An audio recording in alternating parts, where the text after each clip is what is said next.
Hello friends, एक बार फिर से स्वागत है आपके अपने channel Prashant and free talks पे। दोस्तों, आज की वीडियो में हम बात करने वाले हैं कि चुनाव आयोग क्या होता है। पिछली तो वीडियो में हमने बात की कि आदर्श आचार संहिता क्या होती है और भारत में जो चुनाव होते हैं वो किस प्रक्रिया से के तहत वो पूरी किए जाते हैं। और आज की वीडियो में हम बात करने वाले हैं कि जो चुनाव प्रक्रिया होती है, आदर्श संहिता होती है, उनको लागू कौन करता है, चुनाव को पूरा कौन कराता है, उसके कर्मचारी कहाँ से आते हैं। इन सब बातों पे आज हम चर्चा करने वाले हैं।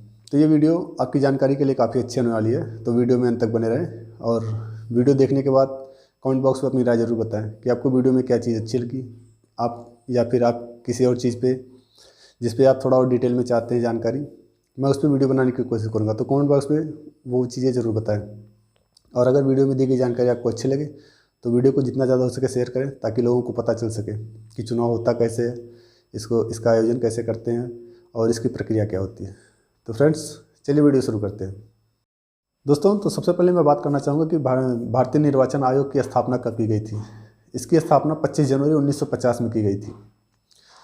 भारतीय निर्वाचन आयोग अपने आप में एक स्वायत्त और अर्धन्यायिक संस्था है, क्योंकि ये जितने भी चुनाव होते हैं, चाहे आम चुनाव हो जाएं लोकसभा के या फिर विधानसभा के जो स्टेट गवर्नमेंट के लिए होते हैं, इन दोनों को गवर्न चुनाव आयोग ही करता है।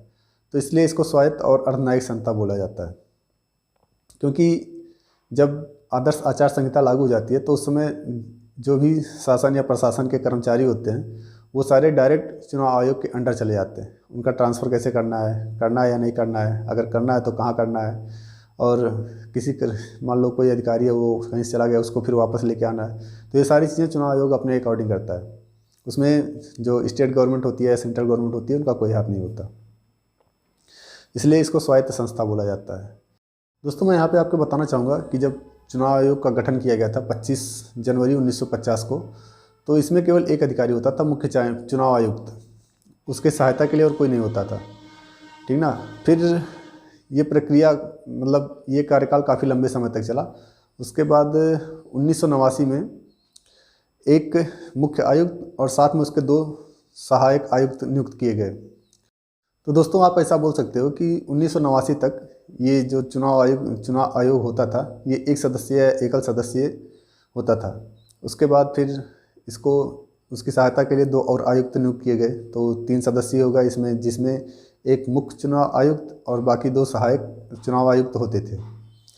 फिर बीच में 1990 के बाद में 1993 तक फिर ये एकल बन के रह गया था, क्योंकि जो इसके सहायक आयुक्त होते थे उनको हटा दिया गया था। फिर बाद में 1993 के बाद में फिर 2 सहायक आयुक्त होते थे, उनको फिर से ऐड कर दिया गया, तो फिर ये 3 सदस्यीय टीम बन गई। और तब से लेके आज तक ये इसी तरीके से कार्यरत है, एक मुख्य चुनाव आयुक्त और 2 सहायक चुनाव आयुक्त। तो दोस्तों, अब हम बात कर लेते हैं कि ये जो चुनाव आयुक्त होते हैं, मुख्य चुनाव आयुक्त और उनके जो 2 सहायक आयुक्त होते हैं, इनकी नियुक्ति कौन करता है। तो दोस्तों, मैं यहाँ पे आपको बताना चाहूँगा कि इनकी नियुक्ति राष्ट्रपति के द्वारा की जाती है।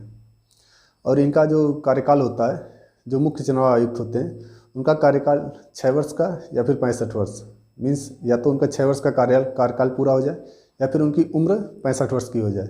इन दोनों में से जो भी पहले होगा तो फिर वो उनको अपने जो उनका पद होता है उससे मुक्त कर दिया जाता है।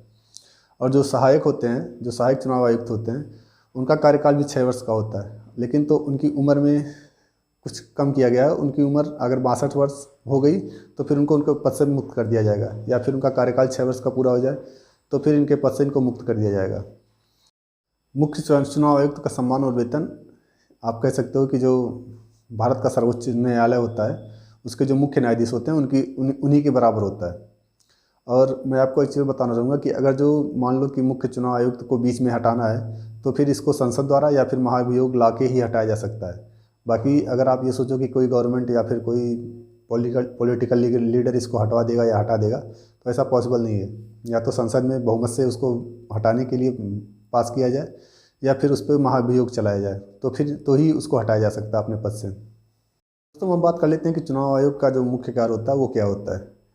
तो पहला तो इसका एक कार्य होता है कि भारत में जितने भी चुनाव होते हैं, जैसे मान लो लोकसभा का चुनाव हो गया, राज्यसभा का हो गया, विधानसभा का हो गया, या फिर राष्ट्रपति उपराष्ट्रपति का चुनाव हो गया, ये सारे जितने भी चुनाव होते हैं इनका आयोजन चुनाव आयोग ही करता है।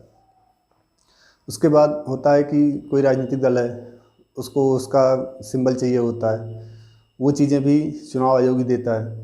मान लो कोई निर्दलीय प्रत्याशी है जो किसी चुनाव में अब खड़ा हुआ है, मान लो कि जैसे लोकसभा या राज्यसभा का चुनाव चल रहा है, या फिर आप विधानसभा का चुनाव बोल सकते हो, उससे कोई प्रत्याशी निर्दलीय उम्मीदवार के तौर पे चुनाव लड़ना चाहता है, तो फिर जो उसको चिन्ह दिया जाता है जिस पे लोग वोटिंग करते हैं, वो चुनाव चिन्ह भी चुनाव आयोग द्वारा ही दिया जाता है। तो दोस्तों, वीडियो में अंत तक बने रहने के लिए आप लोगों का धन्यवाद। और अगर चैनल पर पहली बार आएँ तो सब्सक्राइब जरूर कर लें और वीडियो को लाइक करना बिल्कुल ना भूलें। और अगर वीडियो में दी गई जानकारी आपको अच्छी लगी हो तो कमेंट बॉक्स में अपनी राय बताएं और वीडियो को शेयर ज़रूर करें। तो friends, thank you very much and have a nice day.